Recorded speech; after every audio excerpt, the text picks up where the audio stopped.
but released at the end of this presidency, all the transcripts from the declassified interviews that they held. You can get Fabled Enemies right now at Infowars.com or become a PrisonPlanet.tv subscriber. See all of my films, all Alex's films, and this broadcast last 2 hours via the web.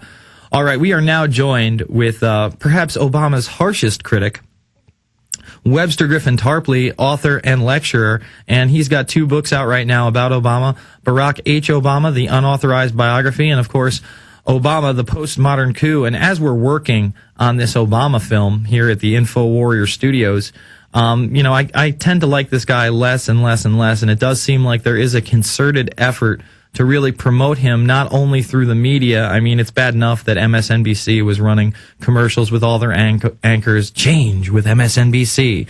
On the cover of Spider-Man this week, sold out. Copies are going for upwards of $150. You can't get one less than $80. Cover of the Rolling Stone, deified as a god.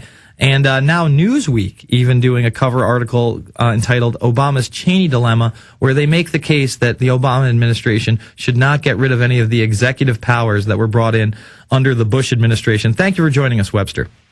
Thank you, Jason. How are you? I am good. I'm good. So, I mean, it really does seem like, aside from the Youth Corps and aside from the media promoting him, that Obama's cult-like status is just growing and growing and growing. I mean, when I flew into Texas last week, one of the guys with the big orange batons was wearing, not a Change Obama hat, not an Obama 08 hat, but just one of these stylist fashion things that you can get in any mall now, because he's all over hats, he's all over T-shirts. I mean, there's an Obama line of shoes. It's pretty incredible. Well, I think it's not encouraging for the future of democracy to have a personality cult on the model of the various totalitarians in Europe in the 1920s and 30s. Interestingly enough, the Washington Post has recognized that the classic Obama poster is directly out of Soviet communism, Italian fascism, and German National Socialism. And it's very interesting. The guy who does these things is Shepard Fairey. You've probably seen him. The cover of Time magazine was Shepard Fairey. The cover of Washington Life, another one of the same type. You've probably seen the one with Obama Hope underneath, things like this. In the Washington Post, this is the first time they've admitted, because they've been supporting Obama, of course, because they're the house organ of the Federal Reserve System.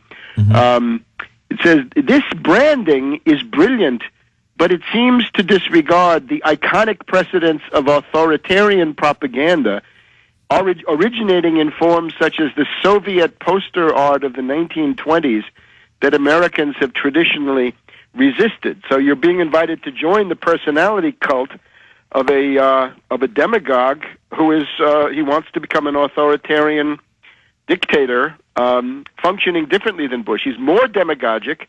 He's using left cover compared to Bush's right-wing arguments. Right? Bush was talking Bin Laden, Al Qaeda, war on terror, 9/11. Bush was ranting about 9/11 last night in his farewell, which was quite a spectacle. But now with Obama, it's going to be different. Now it's going to be, as he says, the Washington Post headline of today, I think, is extremely ominous. It is that Obama is now pledged to loot and pillage and sack Social Security, Medicare, and Medicaid, with the goal, of course, of convoying that money not to the poor, but to Wall Street. He's doing it under the direction of former Federal Reserve Chairman Paul Adolph Volcker, Trilateral Commission, Carter administration, the guy who destroyed the U.S. industrial base with the worst usury in history, 22% prime rate. That's Volcker. He's the elder statesman, the eminence grise of this entire thing.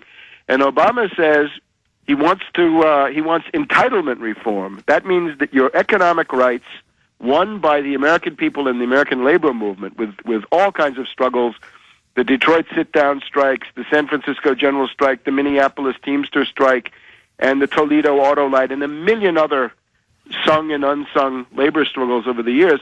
Obama wants to take that all away, and he says this is where there are going to be very difficult choices and issues of sacrifice and responsibility and duty, he says.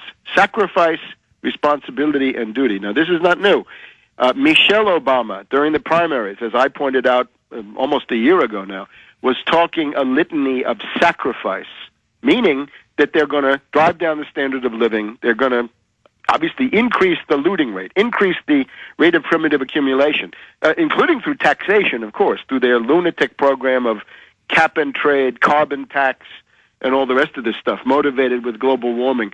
And I'm sure the people up in Fargo, North Dakota, where it was 44 degrees below zero overnight, are going to laugh about that. The whole upper Midwest is in the deep freeze. The worst I'm getting calls from all my friends. They're just, I'm from upstate New York, and they're like, dude, it's negative 15 out right now. And you just mentioned global warming and a carbon tax. Well, this week he appointed Carl M. Browner as his global warming czar. Yeah, I'm sorry, Carol M. Browner. She's a lunatic. She's a retread from the Clinton administration. But this is a really big thing.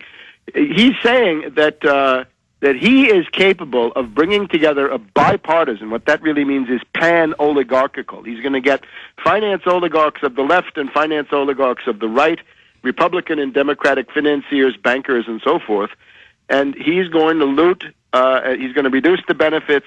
He's going to increase the retirement age. He's going to increase the taxation on these things. And it's so ironic because last night, under Obama's leadership, the second round of the TARP was essentially approved, another $350 billion, and about half of it is already gone because it went to Bank of America overnight.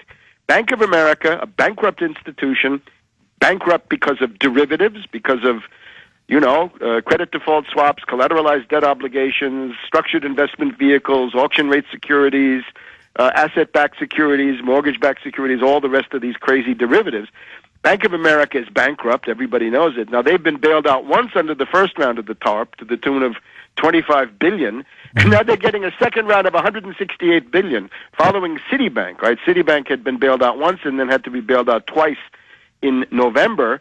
And everybody knows that Citibank is about to go under for the third time, and J.P. Morgan Chase is going down, down, down, down. So along with Union Bank of Switzerland and all sorts of others that operate in the U.S., so this is a disaster.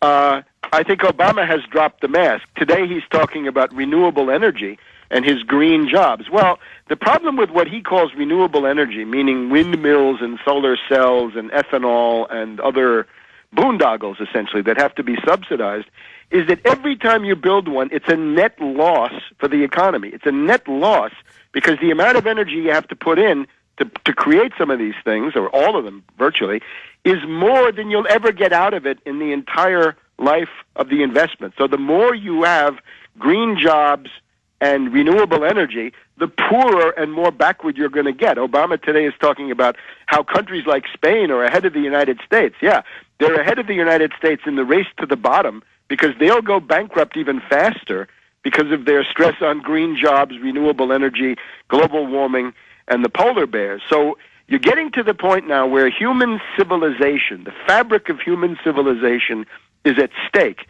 And obviously, you can say, well, let the depression work. I suppose there are some who say, you can't interfere with the depression. You have to let it work itself out. You have to hope for creative destruction and hope for a recovery on the other side. I say that's ridiculous. That's absurd, and it's also going to get a lot of people killed. We can and must and can easily fight the depression successfully because we know how to do it, right? We have the examples of the 1930s, 1940s here in the United States. You can take the examples that work and the ones that don't work from the New Deal, the Roosevelt period, the labor struggles that go together with that, and you can apply that to the present time. What Obama's trying to do, though, is he's essentially imitating, it's not very widely known, Mussolini. Mussolini in the 1930s, after he invaded Ethiopia, was slapped with oil sanctions by the League of Nations. So the Italian economy went into autarky, meaning energy independence, including ethanol. That's one of the ways that ethanol was developed, was in Italy in the late 1930s. And this, of course, is a tremendous failure, and it makes a society that is so impoverished and hysterical that you get yourself into wars very easily because the dictator has then got to pick quarrels with foreign countries to somehow unload all of this tension. So I'm very much afraid we're going into 100 days to the fascist corporate state, and it is imperative now to organize a sophisticated, enlightened opposition Obama. The problem you have, we can go through the Obama cabinet, right? The appointments that he's made. Some of these are just hair-raising. I've already mentioned